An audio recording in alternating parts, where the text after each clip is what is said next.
So I just heard the Fox News update at the top of the hour, and they were talking about Donald Trump's Twitter firestorm that he did, 3 o'clock in the morning, about him going after the Miss America and all these. They were almost like drunk tweets against her, and this is going to be Trump's downfall, if anything, is his ego. He has got to get over his ego, because that's why he had trouble at the debate. If we're going to be honest with ourselves, he had trouble at the debate because his ego could not handle being criticized. He had to defend everything. He had to defend his tax returns. He had to defend his business over and over in great detail, and nobody cared. He had to defend the birther thing in great detail. He can't take criticism. So that's where we are on that. But another thing that happened today. Oh, there's a lot that happened today. They just released the shooting of the black man in El Cajon. They released the video of it, and I'm going to comment on that. We're going to get into some of the racial stuff again in the 8 o'clock hour. This is another edition of Beyond Reason Radio. I am your host, Michael Yaffee, the voice of reason in a world that is beyond reason. You usually hear me co-host the morning show, Good Morning Orlando, on this station. And on Friday nights, I have been doing this show, Beyond Reason Radio. And you can give us a call, 407-916-5400, or text to 23680. So, I want to get a little bit into my take on the debate, a little bit into presidential politics, because it's been definitely beyond reason. There's no doubt about it. But I'm going to start off with something. One thing that I found from the debate. I haven't had a chance. It happened earlier this week, obviously, but I haven't had the show since it happened. And I know you're all waiting with bated breath to know Yaffee's reaction. Like Rob, he's in the control room. He is producing for me today, and I've been waiting all week. He has been waiting all week. I knew it. But the first thing that came to my mind, and it's actually not. This is actually not from me, but it's from an article I found that I think describes exactly my biggest problem with the presidential debate. And it's from John Ziegler on Mediaite. I posted this on Facebook. This is what I'm talking about. Sometimes I'll float things out on my Facebook. By the way, you can like Beyond Reason Radio on Facebook. Just search Beyond Reason Radio. Or you can friend me on Facebook. Just search Michael Yaffee on Facebook. Friend me on Facebook. And, you can. I'm always posting stuff. And I'll just throw things out there. And sometimes the reaction, it's quite entertaining, actually, to see the reaction on my Facebook. But this one got a lot of reaction, so I'm going to talk about it here. The title of the article is "The Biggest Loser of the Debate Was Conservatism." The biggest loser was conservatism. People say, wait a minute, Trump's all conservative. See, this is my point. I post this article on Facebook, and immediately I get reaction from people ultra defensive of Trump. And they totally missed the point of why I posted that article in the first place. I posted that article in the first place because I think we can all agree that conservatism was not a big part of that debate. People were saying, well, the problem, yes, he's not conservative, but this is the establishment's fault. The establishment elected Trump, and people were upset, so they put a Trump not because he's conservative, but because he will get things done. And it came in this whole thing, oh, he's better than Hillary Clinton. I'm not necessarily arguing with you there. Oh, we have to vote for Trump anyways. Okay, I'm kind of where you are there as well, that, yeah, over Hillary Clinton, I have to vote for Trump. That wasn't the point of me posting the article. This wasn't a Trump versus Hillary post. This wasn't a defend Trump bash Hillary post. This wasn't a don't vote for Trump post. All I was merely pointing out is that what the article says I agree with, that for most of the debate, conservatism, which I believe in, limited government constitutionalism, which I believe is what will bring this country back to the right path, was the main loser of that debate. Think about it. Now, we all know Hillary said nothing that was conservative, and I'm going to play some Hillary in a little bit, and we'll go over some things she said. But Trump, what were some of the things he said? And this article points out a lot of what he said. The only maybe conservative thing he pointed out was tax. We need to lower taxes. Okay, I would agree with that. Let's lower the corporate income tax. But half his rants were against free trade and stuff on NAFTA, which, was not true. He's practically Bernie Sanders when it comes to free trade. That's just a fact. He is. He talked about banning people on the no-fly list. That's completely unconstitutional. So that's not conservative. He talked a lot about law and order, but nothing about limited government and constitutionalism. And most of the debate was just him defending his stupid past. And so I post this. Why am I getting all this reaction of defending Trump? This is where we are now, where we just get so animated. We're so angry at each other. We immediately want to point fingers. And you're missing the point. You're missing the big picture. And if you know me, you know I'm a big picture guy. That's what I'm looking at constantly, is the big picture. And the big picture is whatever created Trump, whatever created Hillary, conservatism, limiting the size of government, is the loser. Our candidate talks a lot about expanding Medicaid, which I've talked about on this show, expanding manufacturing spending, which I talked about on this show, getting rid of free trade. And then she says, I agree with Hillary Clinton on a lot of her gun stances. What? Really? That's not conservative then. So we have a couple of things here, and this revealed to me what this is all about. And this also goes into the USA Today. I'm going to get into that in a sec. The USA Today, the newspaper, for the first time ever,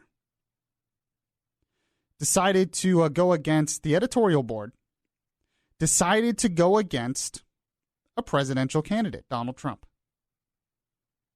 In fact, let's play that audio because everybody is missing the point on Trump, on why he's there, on why there's such blind support of him. Everybody's missing the point. They don't understand it. The media doesn't understand it. Conservatives don't understand it. Even the leftists don't understand it. But I want to play some audio. The first audio here is from the USA Today editorial board. His name is Bill Sternberg. And he talks about, and play the audio here, on why the editorial board of the USA Today decided to go this route. This is what he said. We watched Trump through the Republican primaries, through the GOP convention, and through Monday's first presidential debate. And we became increasingly concerned. The unanimous consensus of the board is that he lacks the temperament, the knowledge, maturity, steadiness that America needs in its president. Okay, so there you go. It's basically the usual temperament, the steadiness. He goes on Twitter rants like he did last night against people. He doesn't seem to have the decorum, I guess you could say, the self-control, the self-discipline to be president. I can't really argue with that. I mean, half his campaign in the primary was scorched earth tactics against the other candidates, accusing Ted Cruz's dad of maybe being a part of the Kennedy assassination, or Ben Carson of being a psychopath. Remember Lying Ted? This is all Little Marco. This was all. He definitely does not have the temperament or the decorum. But what everybody is missing, because they don't understand. They don't understand why Trump is still getting all the support. People tell me all the time, I just don't get it. How can he get away with all this stuff? This is why he can get away with not being conservative. This is why he can get away with not telling the truth. This is why he can get away with not being disciplined and temperamental. Because it's not about him. It's not about him as a person. It's not about Trump, the person.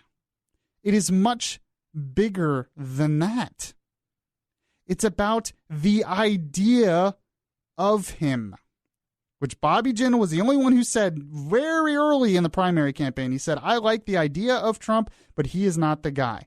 It's about the idea of an outsider doing well. It's about the idea of being angry, because people are angry at the direction of the country. And they don't care about temperament right now. Think about it. Temperament does not help get you a good paying job. Decorum does not help increase your wages. Self-discipline does not get rid of terrorism. All these things, bipartisanship has not built a wall and stopped illegal immigration. Those people in those states where they've lost manufacturing jobs, they don't care about decorum. They don't care about temperament. They don't care about conservatism right now. They don't care about Trump's past, about who he really is, because it's not about him. All they know is that this big businessman, who is an outsider because they're upset at Washington, is telling them, he's lying to them, but he's telling them, I'm going to shake things up. I'm going to change things. I'm going to make America great again. And to a lot of people in this country, America, a lot of people that are struggling economically, socially, we see riots in the streets. We see economic stagnation. We see low wages. We see our culture being attacked. And they don't care about temperament when they see all that. And they don't feel that America is great right now. And there is only one person who says, I'm going to make it great again. And I'm not in Washington, and people eat it up and they love it. And this is what I keep trying to tell everybody, and they don't understand. Truth doesn't matter here. None of the usual stuff matters. So the people, in the USA Today editorial board, here's the next comment, by the way. This was Twan Alston, who was a part of the editorial board, and she said, she was asked, well, is this an endorsement of Hillary Clinton then? This is what she said. No. We have a unanimous decision against voting for Donald Trump, but we don't have consensus on Hillary Clinton. Some of us feel that she has amply, very qualified to be president of the United States. And others of us have very serious misgivings about her. So no. So they're never Trumpers, is basically what we're getting at today. They're never Trumpers, but they don't necessarily like Hillary. But what they don't understand, because I hear this a lot, and I understand, and I kind of agree that Trump's temperament's terrible. But what they don't understand is that part of the Trump phenomenon is a rebellion against you, USA Today, and against a lot of the mainstream media outlets who they feel like have failed them. So the USA Today thinks that they're all important. They come out and they say, we have to vote against Trump, his temperaments, blah, blah, blah. And that almost makes, and I'm almost one of these people who says, well, forget you. That makes me want to support him because I'm sick of you, elitist editorialists, going against us, telling us what's better when you're often wrong. If I think that, there's a lot of other people who think that as well. They're tired of hearing these people lecture us when they're so often wrong. The problem I have with all this is we're being duped. Because we complained so much when Obama was being elected that people were being duped because Obama was also elected based on the idea of him. He was young, he was black, he was different, he was cool, and he talked about hope and change, these vague things. It was this idea surrounding by him. We're like, oh, they're being duped, and we're being duped. Especially since Obama said all these things and none of those things happened. Because merely saying change, hope, merely saying I'm going to make America great again and America first isn't going to do those things. You actually have to have foundations and principles to be able to accomplish those things. And that's why I go back to my original article here. The biggest loser of the debate was conservatism. That is an idea I can get behind, is conservatism. Because for once, it has worked every time it's tried. Limited government, liberty of the individual is an idea I can get behind. Free markets, decreased regulation, and opening up exploration for energy. Those are ideas I can get behind, but they're not just vague ideas. They're backed by true principles behind them. So ideas aren't bad, but we can't just be duped on personalities or vagueness because we want change. I'm all for change, but change to what? We all said that when Obama was being elected, right? Change to what? Why don't we care now? And this is from someone who's probably going to vote for Trump because he has at least a couple of conservative ideas. You know, Ted Cruz, a lot of people bashed him for saying he's going to vote for Trump. Ted Cruz's basic point was, at least with Trump, there's a possibility of some conservative things being done. With Hillary Clinton, there's no possibility.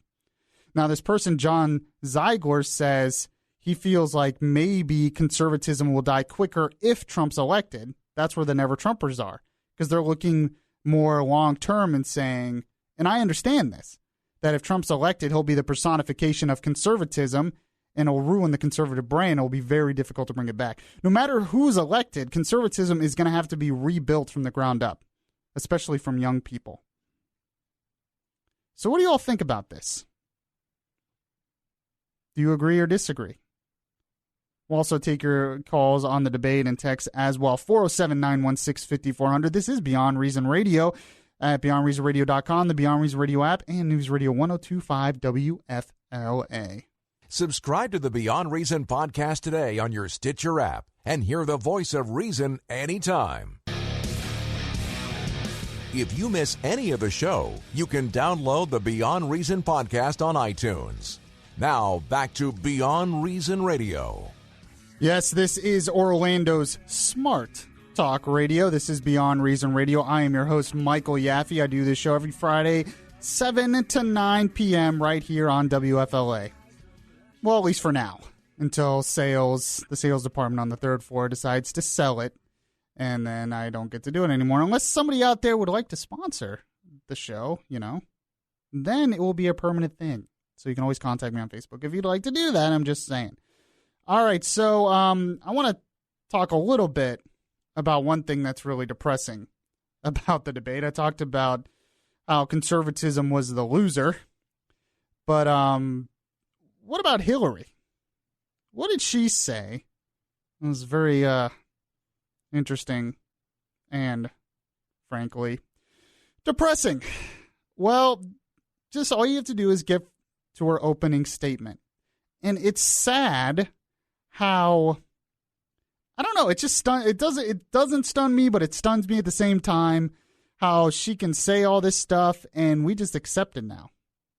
It's like a kid running for a high school class president with all the stuff she promises. And it's the same old that she can't deliver either. Just listen to her opening statement here. I want us to invest in you. I want us to invest in your future. That means jobs in infrastructure, in advanced manufacturing, in innovation and technology, clean renewable energy, and small business, because most of the new jobs will come from small business. We also have to make the economy fairer. That starts with raising the national minimum wage and also guarantee, finally, equal pay for women's work. I also want to see more companies do profit sharing. If you help create the profits, you should be able to share in them, not just the executives at the top. And I want us to do more to support people who are struggling to balance family and work. I've heard from so many of you about the difficult choices you face and the stresses that you're under. So let's have paid family leave, earned sick days. Let's be sure we have affordable child care and debt-free college. How are we going to do it? We're going to do it by having the wealthy pay their fair share and close the corporate loopholes. So, I mean, if you really take your politics aside and really think about this, what did she just do there? Well, and she even said that, let's have this. Let's have this. Let's have that. Let's do this. Let's do that. How about, I mean, you go down the list. What we need is paid family leave. We need $15 an hour minimum wage. We need debt-free college tuition. We need this. We need that. Oh, equal pay for equal work, which I've been debunked many times on this show. And it's like, how about free candy?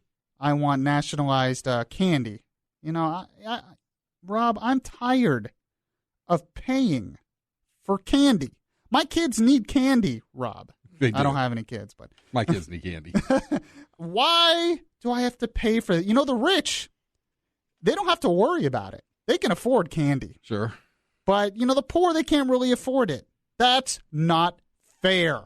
We need a fairer economy to afford candy. I mean, I don't understand it. Don't get it. You're preaching to the choir, that's for sure.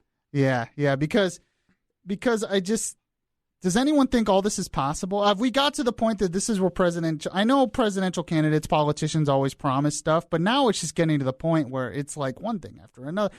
How many things did she promise in that was like, what, 2 minutes? Not even 2 minutes? Yeah, it was a handful or double, 2 handfuls. Yeah, it was like double things. It's like, are you running for student class president where you're promising all the kids vending machines with soda for the students, even though you can't deliver? You know, when I went to UCF, yeah, when they would run for class president, they would always promise to fix the parking. The parking was always problem. an issue at UCF. They always wanted to fix the parking problem. They had no power to fix the parking problem. They had absolutely no power or control to fix that, but they promised this. So we have a president who has no power to do any of these things, especially in the Constitution, and no way to pay for it. I don't care if you tax the rich 100%. You can't pay for all this stuff. And yet, she just promises it. This is socialism, people. Am I the only one who hears this and sees that and is like, wow, we are really becoming a socialist state now? Oh, that's so extreme. Did you listen to what she said? This and that and the other thing we're going to give to you because I want to invest in you. What do you mean you want to invest in me? You know what? How about we just hand everybody cash? Why don't we do that? Let's just hand everybody. You know, she said, I want to invest in you. It's like, okay, why don't you just hand me cash? That's an investment to me. We'll just do that. How about that? Why don't we just go down that road? Let's stop playing games with all this government spending everywhere else, and we're just going to invest in you by just handing you like $5,000 or something. By the way, there are people promoting that right now.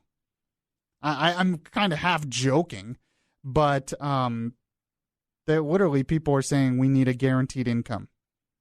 That if you make under a certain amount or you don't get in, everyone should just get a check from the government, no matter what, of a certain amount every month.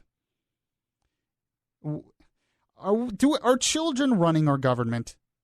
Are children, it seems like children are running for president when you look at both Donald Trump and Hillary Clinton. But there's some political ramifications of all this. We're going to get to that in the next segment. Barack Obama and Bernie Sanders are backing Hillary hard. Bernie Sanders and Hillary were at a rally earlier this week, and I'm going to tell you why. It's not really being talked about. There's a big reason why that's happening. We'll get into that and a bunch of other things. 407-916-5400. You can text to 23680. This is Beyond Reason Radio. I'm your host, Michael Yaffee. We'll be right back. Download the iHeartRadio app and catch the Beyond Reason Radio podcast. It would be beyond reason not to listen to Yaffee on your TuneIn Radio app. Download the app today and search Beyond Reason Radio. Yeah, if you miss any of the show, you can download a bunch of apps. Anywhere podcasts are available, you can catch the whole show, as we talk about a lot on this show. And if you miss any of it, you'll want to catch the whole show and make sure to share with your friends as well. So in the last segment, I was talking about how it seems like we have high school kids running for president now, where they just promise, free stuff and have really no way to do it or pay for it. And both candidates are doing this, by the way. And then, of course, Trump is acting like a teenager throwing a temper tantrum every time, especially during the debate. His ego could not handle being criticized. In fact, we have a text. You can text as well, 23680. Somebody texted in and said, Trump is so used to everybody bowing down to him. When someone criticizes him, he can't handle it. I guess, though, his ego's crazy. But like I said, remember, it's not about him as the person. It's about the idea of him. And I want to talk a little bit, I'm going to get into a second, a little bit about the student loan things. That's another thing she's promoting. She was with Bernie Sanders and all this stuff.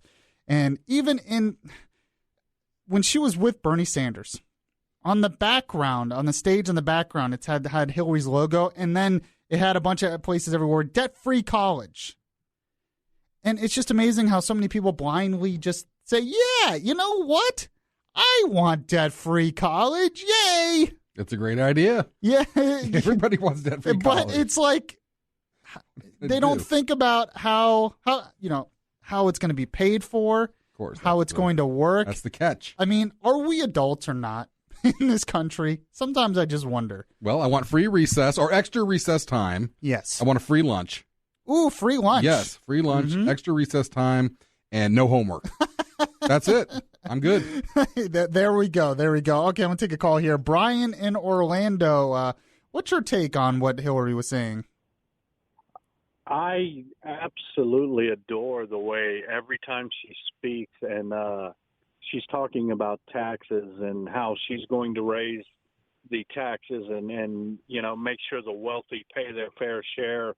I wonder how much wealth she pays and her husband pays, and they're extremely wealthy, quote, charity that they own. Yeah. But she so blissfully distances herself from that like she isn't even a part of that. Actually, she's probably one of the most wealthy people in America. Well, actually, you know what? You make a great point of something I was going to bring up. Now I'm going to bring up now. Because you are right. She talks about how the wealthy don't pay their fair share. Not only that, but she talked about how Trump doesn't pay his fair share. He doesn't pay a lot of income taxes, but he pays capital gains and property taxes and all that stuff, which was not addressed at the debate. But look at this little fact that she doesn't want out there. Taxpayers paid Bill Clinton nearly $1 million in 2015. He's not president. And yet taxpayers are still paying for him. For the rest of his life, he will get that salary. Yeah, even though he's a multi-gajillionaire, and Brian, thanks for your call. He's a multi-millionaire getting all this money, yet he has collected more than $17 million since leaving office. $17 million. How many of you get even close to that? Because they give presidential candidates, former presidential candidates, all this money so they can have dignity of life after they're in office. Okay, I understand that, but $17 million? $1 million last year? You want to talk about Trump not paying his taxes, and your family, Hillary, is actually not, they're actually receiving checks from the federal government in millions of dollars. Why don't you bring that up? Why don't you talk about that? And, the caller brought up the Clinton Foundation. There was a report this week about Newsweek They had to cover how Donald Trump spent $25,000 on an illegal Cuba trip, which he shouldn't have done because there's the embargo. Forget that Obama's practically bowing to the Castros now, trying to get us to open relations and do all this stuff with them. So that's okay, but Trump spends his own money and we go crazy. And, you know, he shouldn't do things that are illegal. That's fine, but it's not even close to the corruption of the Hillary Clinton Foundation. But Newsweek's they're not gonna address that part. You know, they'll just address some $25,000 of Trump going to Cuba. So I thought that was interesting. I want to take one more call here real quick. Jay in Plant City, what's your take? Oh, congratulations on your own show, huh? Yeah, thanks, man. Yeah. Okay. Well, good for you. You know, I'll say, I'll ask Boy. I said, Boy, you gonna give me 30 seconds to get my point across? Yeah. I got 3 sentences across, and I get like 3.5 seconds on the show. So you gonna promise me more than 3.5 seconds? Well, I will if you actually get to your point. So get to your point, please. Go ahead. Well, I need to know how long I'm going to have before I get cut off. Well, you've taken up like a minute already. I need you to just go. Trust me, I'll give you time. Just go. Okay. Here's the point. For what you're saying about Hillary, she has to get a base involved. I mean, the reason why she was saying that, she has to get a base involved. So she was feeling the burn, okay? And for what she said was feeling the burn, yeah, that's true. Was minor compared to what Bernie was promising. Believe me, it was minor. Okay, isn't that sad that Hillary Clinton's massive amounts of promises in 2 minutes is minor compared to the runner-up in the Democrat Party? No, I'm saying compared to what Bernie Sanders promised. I agree with you, but isn't that kind of sad that that's what the Democrat Party is, that Hillary Clinton promising a bunch of stuff is minor? No question. Part of it, they have tacked to the left, like the Republican socialism Party has tacked to the insane area now. But anyway, this is what I think Trump is going to win, and this is what I don't think Democrats realize. It's been consensus opinion that, if she won, that they was going to, probably take back the Senate and the House, maybe we get 2 or 3. But the way if people don't, especially blacks, if they don't turn out to vote, and I see an enthusiasm gap, it's a possibility that on the second Wednesday of November that the world could wake up and the Republicans have a majority in the House plus 10 votes, plus about 10 or 12 more seats. Jay, I want to say you bring up an excellent point that I'm actually just about to bring up. And on the Senate, okay, that consensus, if people don't turn out to vote, see, Democrats are not like Republicans. Well, yes. Republicans can go in there and vote down ballot and not vote for president. So if Democrats don't show up, it means they ain't voting for nobody. Gotcha. Okay. Jay, thank you for, I didn't mean to cut you. He gets mad that we cut him off. I try to give him I think I gave him 5 minutes there, it seems like. But by the way, in the morning show, the reason why we sometimes only give you a couple minutes is because we only have a couple minutes. It's a fast-moving radio show with news updates and weather and traffic, and we have to hit breaks, and you need to be concise. It's not that we hate you or something.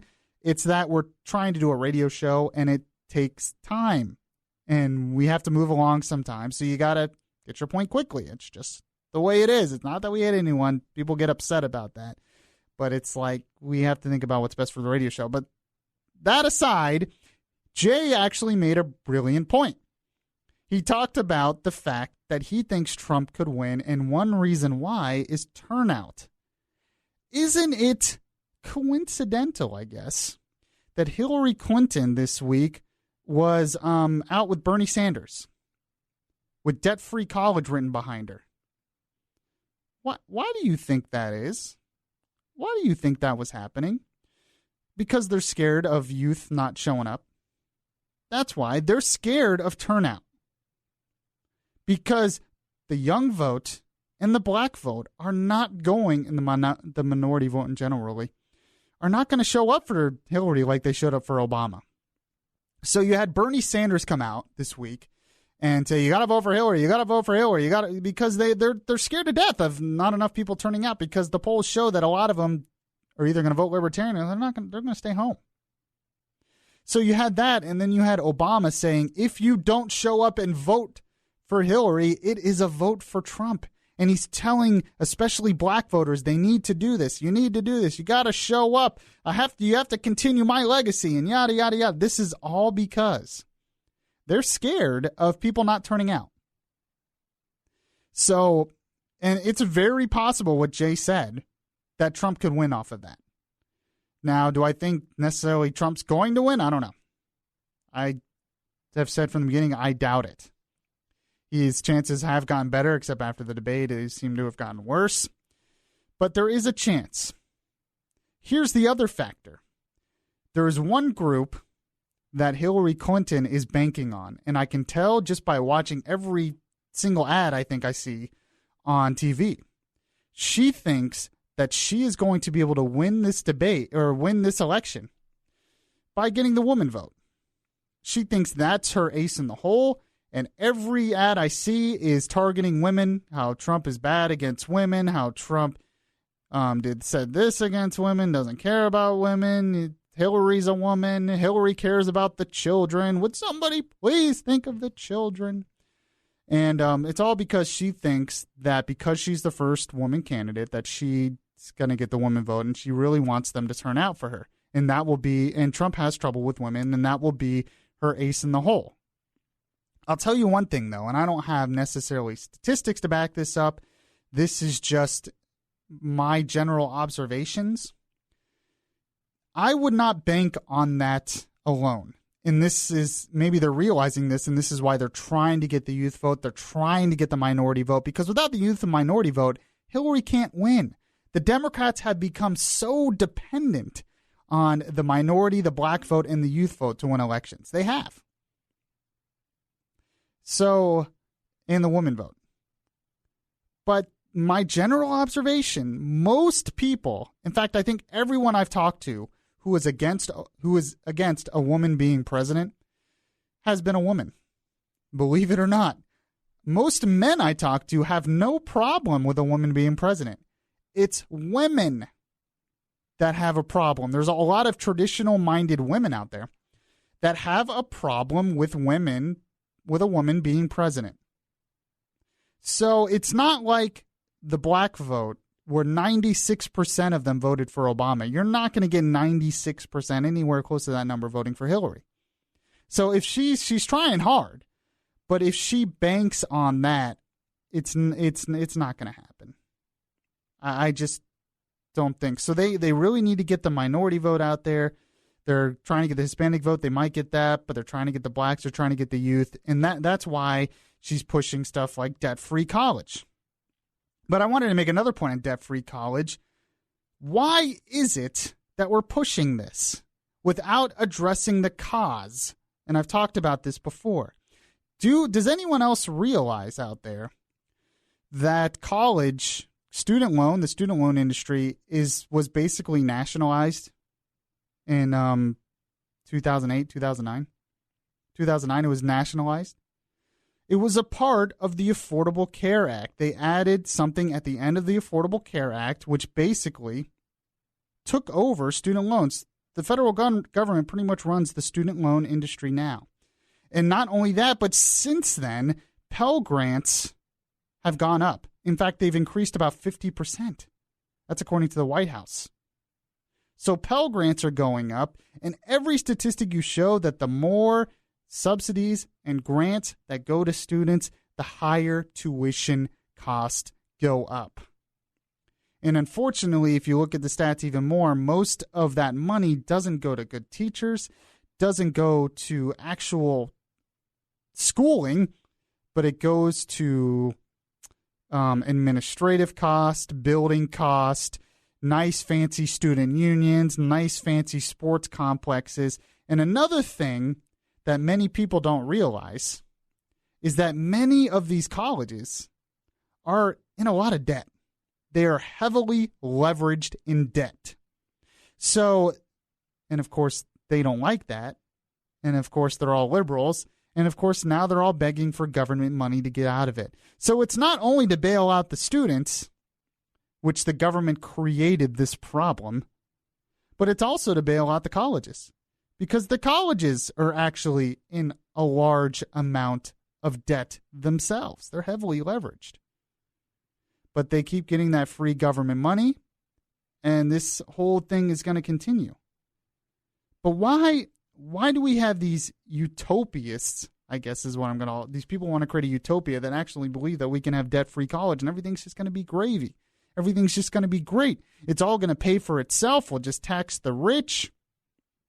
All of her plans, and Bernie Sanders' plans as well, of so-called taxing the rich to pay for all this, it's completely dependent on a certain amount of economic growth so they can get tax revenue in. You're not going to get that economic growth if you continue to tax us and regulate us too much. So they say, oh, it'll pay for itself, but it's all dependent on a certain amount of economic growth, and that's not going to come with all this. It never comes with all of this because you're scaring away business. And I hate to tell you, but Calvin Coolidge was right in a lot of ways. The business of America is business. But we make it harder and harder to do business in this country. Okay, I'm going to end this hour with stories so beyond reason they left me flabbergasted. This is Beyond Reason Radio. I'm your host, Michael Yaffee, and we will be right back. Listen to the latest episodes of Beyond Reason. Download the podcast at Spreaker.com. Subscribe to the Beyond Reason podcast today on your Stitcher app and hear the voice of reason anytime. So, Rob, are you a cat person by any chance there, Mr. Rob? Yes, I'm a cat person and a dog person. I like them both. Well, I do too, but do you own cats? We own 2 cats and 1 dog. Okay, good. So I own a cat. I'm a cat person. I like dogs too, but I'm allergic to a lot of dogs. And your cat is cute. I've seen him on the Facebook. Very cute. Oh, yeah, he's awesome. Yep. He's way too smart for his own good, though. It's very annoying. But so how much do you think your cats weigh? You know, they got a little belly. You know? Well, mine's got a little bit of a belly too, but not more than you think. I mean, it's about 10 pounds. You know, it's not much more than that. 10 pounds. Yeah, it's a fat. Yeah, I don't know. Actually, I don't think that's. I mean, too a dog bad. can weigh up to 25 to Yeah. 25 pounds. Yeah. Well, in this segment, we're doing stories so beyond reason they left me flabbergasted. This one left me a little flabbergasted, and they'll leave you flabbergasted as well. I think I like to have a little fun on the show sometimes. There's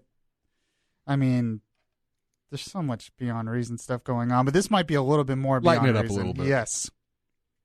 This is in New Hampshire. Guest at a hotel in New Hampshire. Live free or die. Oh, sorry, bring it down again. Okay, go ahead. Yeah, come on, man. This New Hampshire hotel is home to Supersized Cat.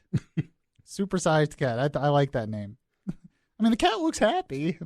Fat and jolly, I guess. But guests at a hotel in New Hampshire can be forgiven for thinking a raccoon is lounging out front. Guess some people thought it did. But this is from Fox News, by the way, but the huge ball of fur on the sidewalk of the Best Western Silver Fox Inn at the Waterville Valley Resort is actually a fat cat. Oh, my. A really fat cat. And you got to Google this and look up pictures because it's fat. My last cat, before the one I had now, was pretty fat. Didn't quite get close to this. Now, how much do you think this cat weighs? That's got to be over 30 pounds. Yes, you're exactly right. The cat weighs 31 pounds. And he's about twice the weight of a normal cat. And is often found wandering through the hotel or stretched out on the sidewalk. I guess it takes up the whole stuff. I like how it says guests have posted photos of the cat sitting in a chair, or one video of Facebook shows it waddling through the hotel parking lot. I don't know why I'm fascinated by this story. It's just amazing how we can get distracted by a really fat cat. Now, the owner says they've tried everything to get this cat to lose weight, and they can't get it to lose weight. Keeps going through the drive-thru at McDonald's. What are you supposed to do, cat? Yeah, it's a free country, especially in New Hampshire, right? The couple brought him to the vet and even had stretches. They had kitty yoga, I guess. I don't know.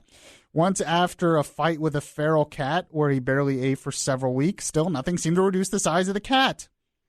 But still people, and this is where it's like, come on, do we have to fight about everything? People are commenting and reaching out to this owner now, saying she's guilty of animal abuse because they let the cat get too fat. This is what we do now. Someone said, I felt bad for him because he looked very overweight. Fat cat shaming. What it is. Fat cat shaming. That's exactly what it is. That's what it is. Miss Piggy. You know, I knew that obesity was a problem in this country, they tell me, from humans. I didn't realize cat obesity was such a huge issue in this country, but apparently it is. She has ruled out any kind of surgery and laughed when so somebody suggested either surgery or a kitty treadmill. That's flabbergasting, Mike. Kitty treadmill. Do they actually exist? I've seen the dogs on the treadmill. Well, I've seen them on regular treadmills, but do they actually have treadmills built for cats? Is this something that actually exists? I have seen one with a hamster wheel that's big enough to put the cats on it. And they do that. Geez. But that's not here nor there. Oh, that's what we've come to. A part of me says, God bless America, that we are so blessed in this country that cats can have their own treadmills, and there's a cat obesity epidemic that's apparently running rampant in the United States. You know, I think the government should step in, though, and right away. Yes, and ban certain kinds of cat foods that make cats very fat. So. No one ever sees the cat eating. I mean, what does it eat? I mean, it's just big boned. You know, that's the way it might goes. just be a genetic thing. I mean, that happens. I'm sure it is. Glandular. Big boned. What an excuse. All right, the first hour of Beyond Reason Radio is always already done, but we'll get to the second hour. We're on Facebook Live as well. Like us on Facebook at Beyond Reason Radio. In the second hour, they just released the video, maybe like an hour ago, of the shooting in El Cajon of the black man by police. I'm going to give my take on that video. I'm also going to talk about what one police department in Fairfax is trying to do to a better community relations. We're going to get to that issue once again here on Beyond Reason Radio. This is Michael Yaffee, and we will be right back.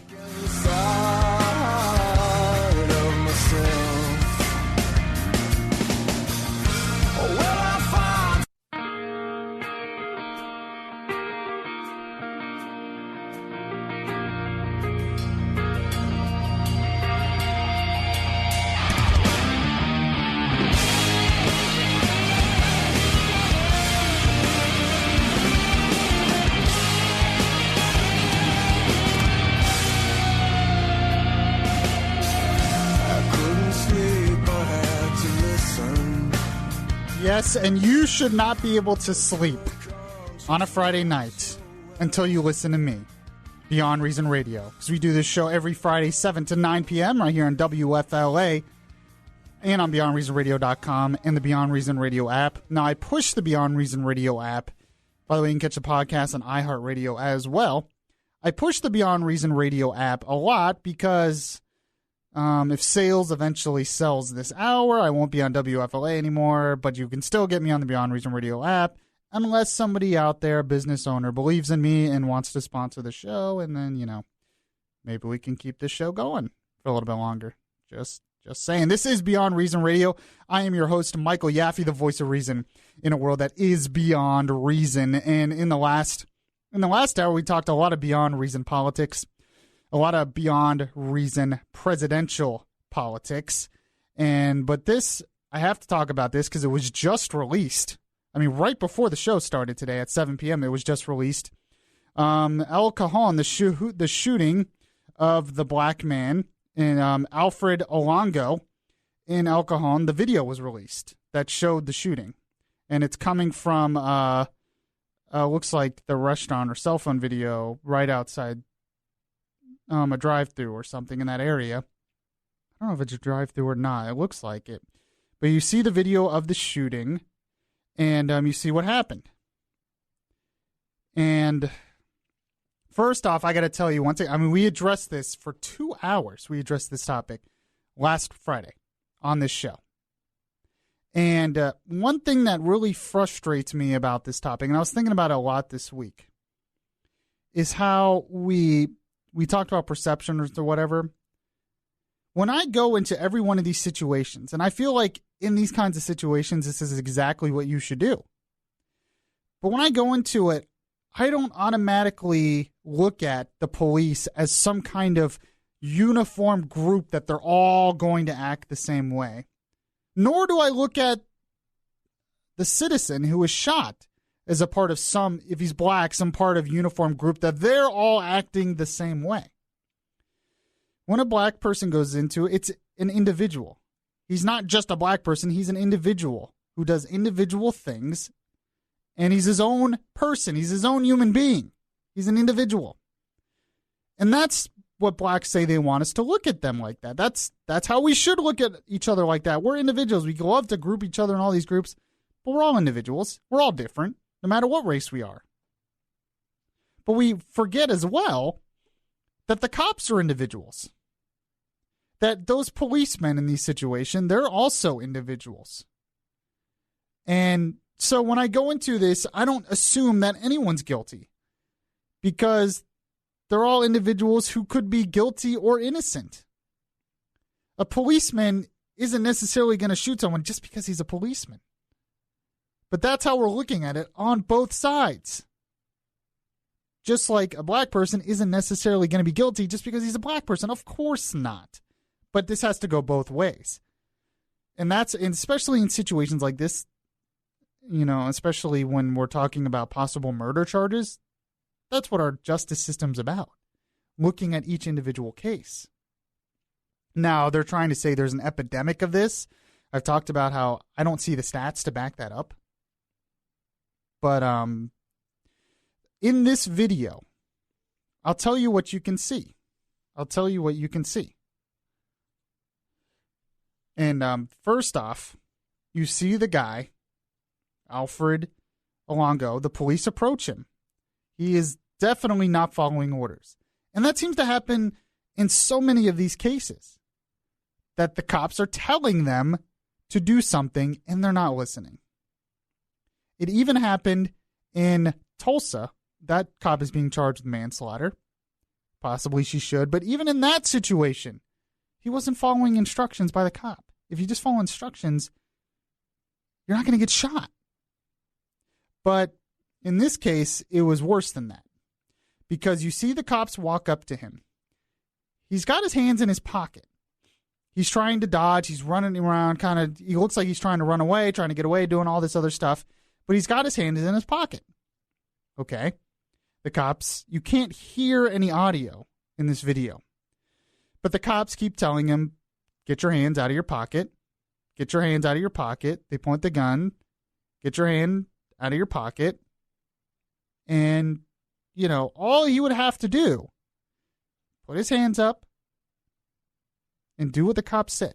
Now, what happens is he takes his hand out of his pocket, but he has a vape in his hands, and he points it at the cops. The picture shows this.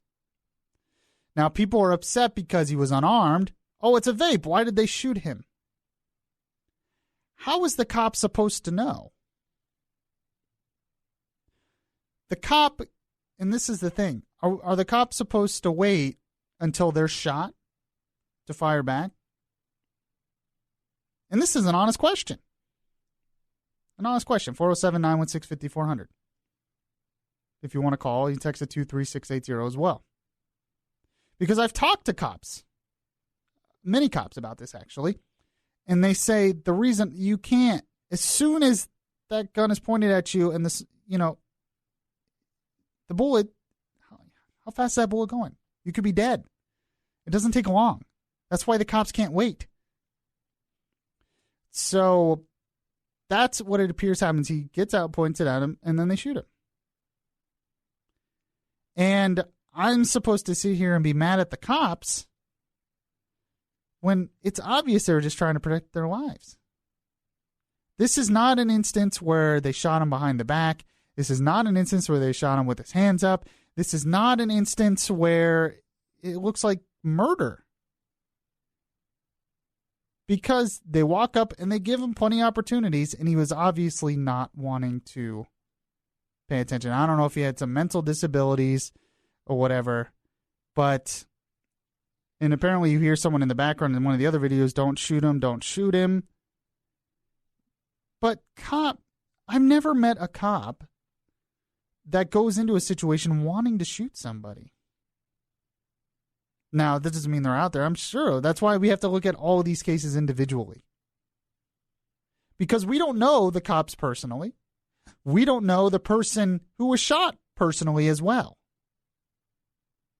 The cops don't know who that is. The cops don't know if he's innocent, They don't know if he has a gun or not.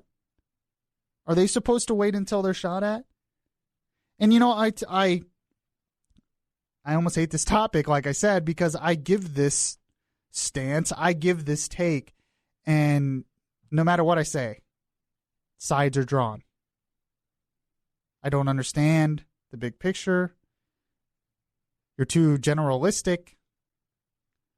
And I'm thinking, all I'm doing here, in all of these cases, really, in all of these cases, all I do is look at the individual situation. I try to be judge, or I try to be a jury member, try to put myself in that situation as a jury member, and look at the facts presented to me. I'm not making any assumptions here. I'm literally just looking at what I see in the video. It's like with the other shooting that we talked about last week in Charlotte. When you look at the facts of the video, and you can't see everything. Now they're trying to say, well, they planted the gun. I saw no evidence of them planting a gun. What I do see and what I do hear is, one, he has an ankle holster. The guy who was shot. But what I do hear is put down the gun, put down the gun, put down the gun. And after they shoot him, I see them say, get the gloves. There was some videos, conspiracy theories videos out there where you see them place something on the ground. It's obviously not a gun. It's a glove. I thought it was a gun at first too, but it's a glove, and it matches what the guy said earlier in the video, go get the gloves, and that's what he does. And you're right, you can't necessarily see the gun. But the facts presented to me are, one, the cops go up, they see him doing something illegal, and they see he has a gun. They say, put down the gun, put down the gun, put down the gun. He doesn't put it down, and they shoot him. He doesn't follow the cops' instructions once again, and they shoot him. I see no evidence that suggests, now obviously if the cops did plant the gun or something, that would be terrible. But I don't see any evidence that suggests, all the evidence points to the fact that that guy had a gun, and the video shows he was not following the cops' instructions. And the cops are not going to wait to be shot. Would you? I wouldn't. I'm not going to wait for someone to shoot me. So, once again, all I'm doing is looking at the facts presented to me. And I have to make a conclusion based on that. Why can't we do that? Why do we automatically take sides and assume things? Well, there's a whole topic I talked about last week. I'd listen to that show. It's because all we do is point fingers. I talked about it last hour in politics. It's all we do is point fingers. I make up a general topic. I don't make it up. I talk about a general topic posted on Facebook about how conservatism was not on display in that debate. And immediately people react on Facebook pointing fingers at other groups instead of really addressing what the article was talking about. Here's another instance where I just look at the individual situation in both Charlotte and here. I look at the video. I look at the facts presented to me. I come up with a conclusion, and I know immediately people are going to point fingers. Why? Why do we do that? Why don't we look at what's presented to us and the honest truth? Am I here to defend police? No. Of course there's individual bad police. And anytime I've seen a policeman do something bad, I don't defend them. But if And, it's a frustrating topic for me. Because literally, I do not go into these things with assumptions in my head. I really try to do that. Try not to do that, I mean. I don't go into the assumption when I look at a video or something that the police are going to be innocent. And I don't go into the assumption that the person shot's going to be guilty either. Or innocent. Or whatever. I just look at the facts presented to me. Why don't we do that? And not in just these cases, but in all things. Could you imagine how many problems could be solved if we stopped pointing fingers and judging everyone else, and look at each other as individuals, as we should, because that's what we are, and just look at the truth. Try to find the truth. Does truth matter anymore? 407-916-5400. You can text to 23680. There is officers, a police force in somewhere, and I found this article in this story from the Daily Signal, and we're going to get to that next segment, that they're trying to find a way to maybe stop this. Is this the solution? We'll talk about it next. This is Beyond Reason Radio. I'm your host, Michael Yaffee. It's Orlando's Smart Talk Radio. Give us a call, give us a text, and we'll be right back. Download the iHeartRadio app and catch the Beyond Reason Radio podcast. Listen to the latest episodes of Beyond Reason. Download the podcast at Spreaker.com. Yes, welcome back. You're listening to The Conscience in Your Ear, telling you the difference between right and wrong. This is Beyond Reason Radio. I am your host, Michael Yaffee. We go through all the stories that are beyond reason and try to be a voice of reason through it all. And I'm joined by Rob, producing for me as well. And I thank Rob for coming in. Yes, no problem. And you had mentioned a question you were asking, why can't we just look at the facts? Yes. And both sides, it's emotion, Mike. There's too much emotion on both sides. Yep. The people that are in the streets that have gone through everything that they've gone through. And I understand that. And then the police, all they want to do, you said they don't want to shoot anybody. All they want to do when they leave their home in the morning is come back to that home at night. Yeah. That's all they want to do. They don't want to go out and kill people. They don't want to make people's lives ruined and ruin their own lives and ruin the whole police image and everything. It's the emotion. And you can't take the emotion away one way or the other. Yep, you can't take it away from the African Americans. They've gone through, look at their history. Yeah. How can you not and say I understand that? And then, but not everybody is as smart, like your Smart Talk Radio, but it's the emotion too. Maybe it might be Emotion Radio next. Emotion Radio. There's plenty of Emotion Radio out there. But well, I think those are actually great points, and you would think there would be some way we could come to an agreement, because, and I don't know if we can, but you talk about what the cops say. You know, the cops don't go out wanting to shoot anyone, right? But so do you think there would be some agreement on both sides? We don't want dead people. The cops don't want dead people. Black Lives Matter, they don't want dead people. So there's got to be some way to come to agreement.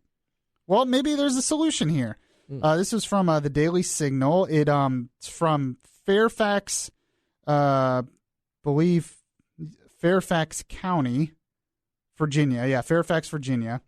And they're trying something different to try to de-escalate these situations and prevent maybe these kinds of shootings. Maybe this kind of training is the solution. I mean, I don't know. I'm just trying something here. But I thought this was very interesting. Now, I have a couple pieces of audio. One is from Second Lieutenant Brian Hall of Fairfax Police Department there. And he talks about, what he goes through as a cop, which I think is really interesting. And he talks about what they're trying to do to prevent these kind of situations. Tell me, if you're listening, tell me what you think. Will this do any good? 407-916-5400. This is what he said. No officer wants to kill a human being. That's not what we're here for. We're here to help people and to protect the public and to serve the public when we can. There can be a right or wrong time to utilize force, and that is all dependent on the individual officer and the reasonableness of the situation. We don't want to be heavy-handed, But we need to protect ourselves and to protect the public, and also to keep in mind that we're dealing with a human being that we do not want to hurt. In regards to the use of force, it starts with simply talking to people.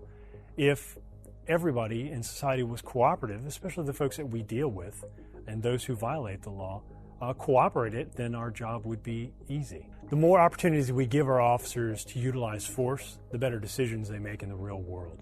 So setting up scenarios prepares them to apply force appropriately and effectively in the real world. We are put into a position of authority by the public, and we are accountable to the public. So we do need to be transparent in the manner in which we conduct our business. Is it fair that law enforcement is judged immediately through social media? No, of course it's not. However, it's understandable, given that is just part of the way society has moved forward with our cameras on every corner and instant uploads of videos. Well, the vast majority of society, I believe, supports us and thinks of us highly, especially within the confines of Fairfax County. We have a very good relationship with society in general. He's a very calming voice. I feel like he could de-escalate any situation. What about that music, though? I know. It's just well produced. It's just one of those produced things. I know, but he talks about exactly what you said, Rob. That he doesn't go out in the morning wanting to shoot anyone, and he seems like a reasonable guy.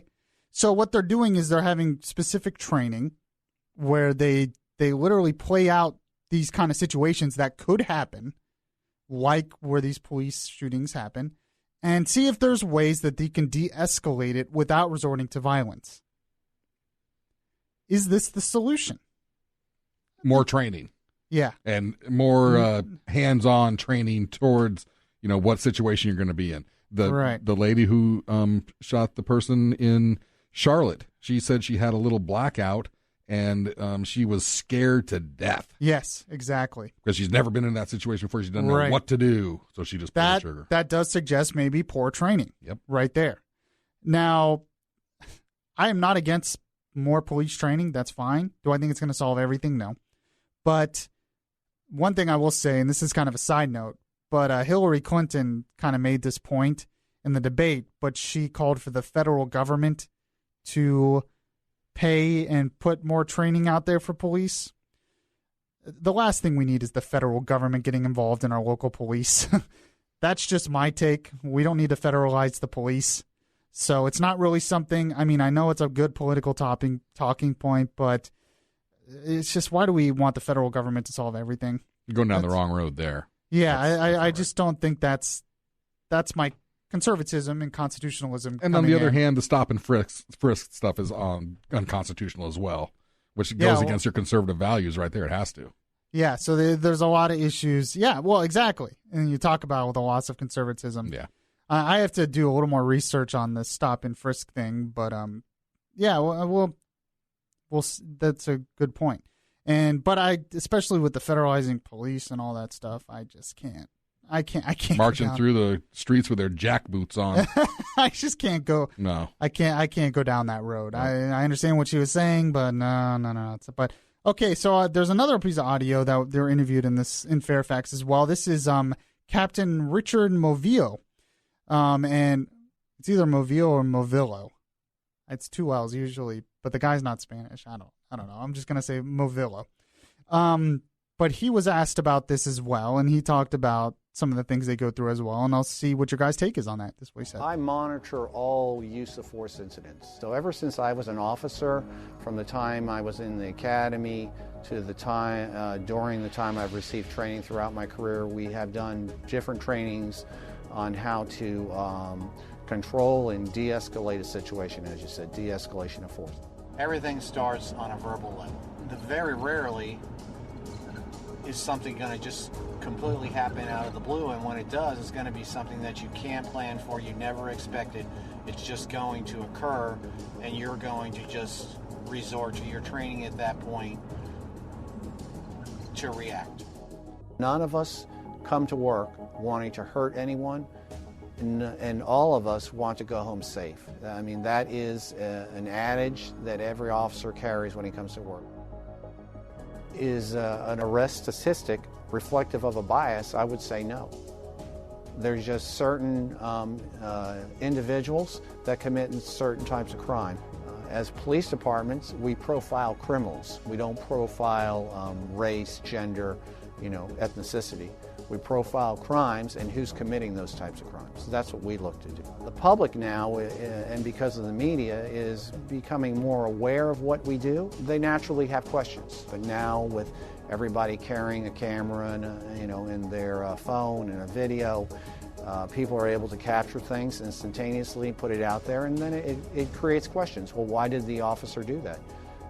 And they don't understand. I mean, if anything, what bringing this to the attention of the public and through the media has done for me and for, I believe, our police department is support. So he's actually trying to be positive, too. I mean, one of the problems, yes, social media videos come out, and I think a lot of people didn't really know what police have to deal with and what happens out there, and it raises questions. He says straight up, we don't profile based on race, we profile criminals. Now, if you tell people in the Black Lives Matter community, a lot of them, that that's the case, they will say that's not true. And there's a lot of evidence to suggest it's not, because there seems to be profiling of race out there.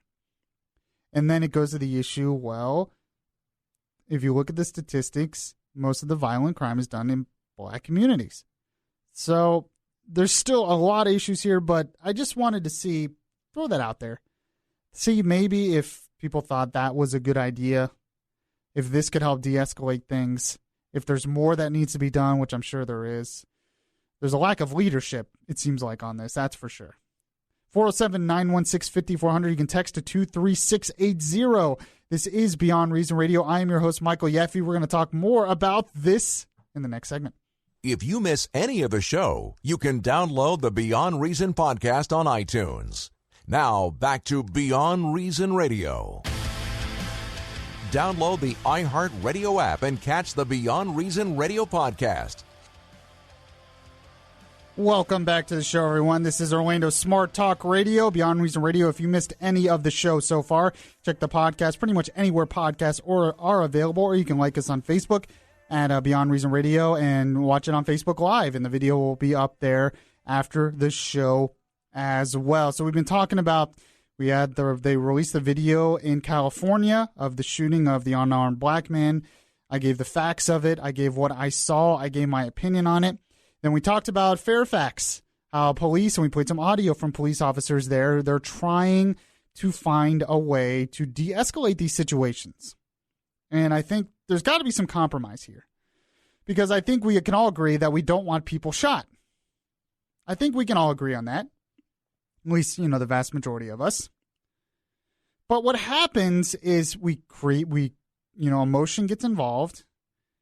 We get on our high horses, we create sides, and more problems seem to occur. Like this I found from thedailywire.com. This is just way too extreme. How can we ever compromise when you say stuff like this? In a speech filled with platitudes, such as protest is the idea of telling the truth in public, and power is the idea of impact and agency, okay, Black Lives Matter leader DeRay Mckesson told an audience at San Diego State University on Saturday that he cannot think of an instance where it would be acceptable for a police officer to kill a person. Not one instance? Not one instance where you think it could be acceptable for a police officer to kill a person? What about that instance in, let's say, Pulse, the nightclub shooting? That's an instance where I think the police were right in killing him. I don't know about you. I think that's right. But when you say stuff like this, it's silly. It's unrealistic. And yet this is a Black Lives Matter leader saying this. How are we ever going to compromise when we hear stuff like this? He's used a similar line before during an interview with the Daily Beast. He said, if someone killed your child, what would it take for you to say it was justified? But, as the Daily Wire points out, there might be some instances where they point out where it might be used. Here are 5 times lethal force was used against police officers. Multiple shots fired. They given car accidents, suicide. I don't want to go through all the details of this article. You can find it. But my main point here is just, how are we ever going to come to an agreement on this stuff when they're throwing stuff out there like that? Now, does he represent everybody in the Black Lives Matter movement? No. But when you talk about the actual organization, the actual website, not the movement, but the website, the organization,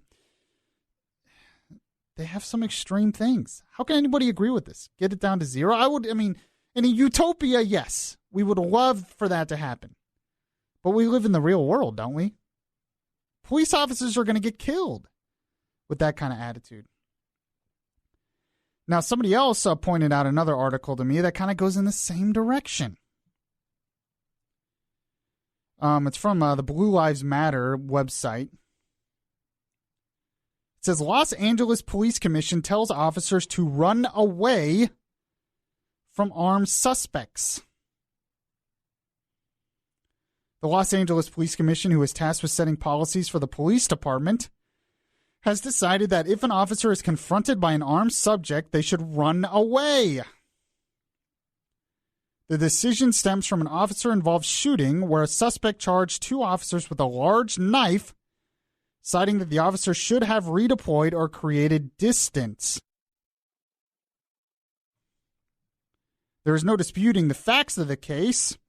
A female suspect armed with an 8 to 9 inch knife repeatedly ignored commands to stop, ran at the officers, and even was recorded yelling, "Shoot me!" In less than 10 seconds, the female suspect closed a 70-foot gap to just 5 feet, prompting the first officer to fire his weapon. This left only 3 seconds for the second officer to react to the threat. But some people are saying that you should run away, like the LA Police Commission. The commission overruled the chief's decision. The commissioners, while acknowledging the officer was right in feeling his life was in jeopardy, felt the officer was in the wrong and should have run away. Now, if you want to know my take, I think this is actually going to start happening. They're going to start running away. They're going to start being afraid. This gives the criminals an upper hand. I'm just telling you that. And you have the problem of the Ferguson effect, where crimes are going up in some of these cities, like Ferguson now, because police are backing off. So what's the solution here? We don't want police to just back off entirely, to run away from armed suspects. To believe that they should never, ever shoot a suspect is ridiculous. We're never going to come to an agreement if we can't at least look at this logically. But as Rob pointed out earlier in the show, people can't look at these things logically. Emotion is way too involved. So I just wanted to give my quick take on that. And it sounds like the common sense has lost the extreme parts of both sides. Yeah. The Black Lives Matters, they want their extreme parts where, are they going to stop crime too? And then now the police have to run away. It just doesn't, that doesn't jive. There's no compromise there. So the crime has to go down, the training has to go up, and people have to realize they have to comply to the officer's orders no matter what's going on. Even if you're not a criminal, if the officer says something, you have to comply, or you're going to be they're going to have you, and that's the bullseye thing. On you. Oh. And that's the thing. When people comply and an officer does something wrong, the majority of the American people are going to support you in condemning that officer. But in like every one of these cases that make all national news, they're not complying. Does that mean the officer, you can talk about racial profiling, should the officer confront him in the first place? That's another issue. But comply with what the police are telling you to do. And simple commands too. Drop the gun. Yeah. Keep your hands where we can see them. And now, you were saying that there's no way that the police can do this, they might just run away. And, of course, they might just run away because they don't want to be on this video. Everybody has the video cameras out, and they're going to be scrutinized to the very end, and they'll probably come up on murder charges. So why do they want to do that? Just run away. Let it, I don't understand that. Yeah, there's got to be some compromise here. It's got to be some compromise. Speaking of compromise, in the next segment, we're going to talk a little bit about some compromise in Congress. Yes, don't we just love when Congress compromises? That's all we hear. Oh, we love it when Congress compromises, even though usually compromising means them taking away more of your liberty and money. But I want to get to that in the next segment. You're listening to Beyond Reason Radio. This is Beyond Reason Radio. You're listening to BeyondReasonRadio.com, the Beyond Reason Radio app, and News Radio 102.5 WFLA. Listen to the latest episodes of Beyond Reason. Download the podcast at Spreaker.com. If you miss any of the show, you can download the Beyond Reason podcast on iTunes. Now, back to Beyond Reason Radio. Yes, welcome back to the show, everyone. By the way, you know what's Beyond Reason? This is completely off topic of anything I've talked about. But last weekend, I was driving through a Longwood area over near Wekiva. And I hear all the time that, you see bears over there all the time, and there's a big problem, and they even had bear crossing signs over there. And I was wondering if I just happened to be over there, if I actually would see a bear. I did. I was only there for like 5 minutes, and there were 2 big black bears just, running through people's yards, front yards. It's kind of crazy. I don't know. I mean, we can make a whole bear hunt discussion. You want to know what really divides people? It's the bear hunt discussion, Rob. Anytime we talk about the bear hunt discussion on any show, people come out of the woodworks for or against a bear hunt. And both sides of the argument make sense. They both have their points. Oh yeah, I agree with that. And I tend to be kind of in the middle of that. I don't necessarily have a problem with the bear hunt, but I also don't necessarily have a problem with, bear-proof trash cans and stuff like that. It's probably somewhere in the middle. Probably could do both. And I think that would be a good area of compromise. But, man, when it comes to maybe possibly killing one of those cuddly big old black bears, no, people cannot compromise on that. So speaking of compromise, I wanted to get to this because it really didn't get any attention. But it really should get some attention, in my opinion. The Republicans in Congress, this is what a lot of people say created the Trump phenomenon. They basically caved once again and left town. And this isn't getting any attention. Couple places I found this. I'm reading here from the Conservative Review, but I've read on the Daily Signal. It's been pretty much on Politico. The Senate voted first Wednesday afternoon and passed the Budget Continuing Resolution 72-26. Only 14 of 54 Republicans voted no. Now, why is this important? The continuing resolution, it basically goes to December. And it's one of these big omnibus budgets that funds a bunch of things that nobody knows about, and they leave home. Now, they wanted to pass a budget and leave it till the next Congress was elected so they could do it. But they decided, and especially the Democrats, they decided they were just going to pass it through December. Now, why do you think they would want to do that? Well, because they know that in December it'll be a lame duck Congress. And when they're lame ducks, they can vote to spend more of your money. So the Republicans were trying to fight hard against it. And of course, it didn't work. Not only that, see, this is what I mean about compromise. Everyone says we need compromise, but it always seems to be for the Democrats' advantage. The bill funded every major Democratic policy priority with no meaningful limitations on a single illegal, abusive, or harmful executive action taken by the president. It contained no limitations or reforms to Obamacare, Planned Parenthood funding, Obama's transgender bathroom mandate on the state, sanctuary cities, or the DACA amnesty. What was particularly disturbing about the blank check, I'm reading from conservativereview.com, is that the timing of the budget deadline coincided with two new harmful unilateral policies of the Obama administration. The giveaway of oversight over internet IP addresses to a foreign entity, and a net increase in refugee admission for the new fiscal year. The budget bill also reflected Obama's spending priorities instead of the spending figures reflected in the Republican budget. It wasted $1.1 billion on Zika funding that was unnecessary. And the reason why it was unnecessary, you think, oh, we have to fund Zika.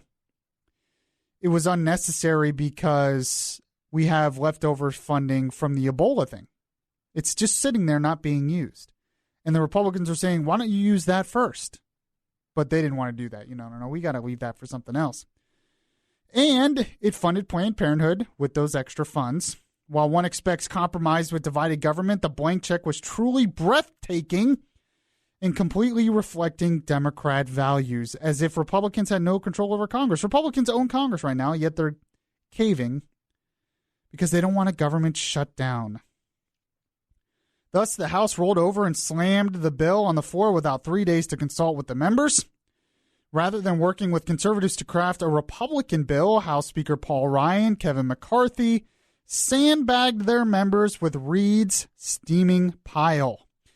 The continuing resolution passed the House by 342 to 85 margin.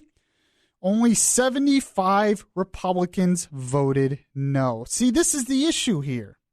This is why a lot of Republicans like Trump, because they feel sold out by their members of Congress and stopping a lot of this. One of the biggest issues, and it's a big issue with me that I just don't understand it, is that we don't have the money. We're $20 trillion in debt, and it's climbing. We can't pay for it, yet now we have two presidential candidates, Hillary Clinton especially, who want to increase spending. And the Republicans in Congress can't even stand up to stop the madness, to stop the spending. Our government does so much junk. And when stuff like this happens, they feel betrayed by their party. But like I said, this conservatism doesn't matter anymore. I guess. You had mentioned in the first hour that, after this election cycle, the conservatives are going to have to rebuild, rebrand themselves, and they're going to have to make compromises. And they're going to have to, what do you think the first thing conservatives are going to have to do when they rebrand themselves? What's the first thing? You mentioned Planned Parenthood. Are you going to compromise on Planned Parenthood? That's a conservative value right there. That's one thing you're going to have to make social compromises if you're going to come back and have a conservative.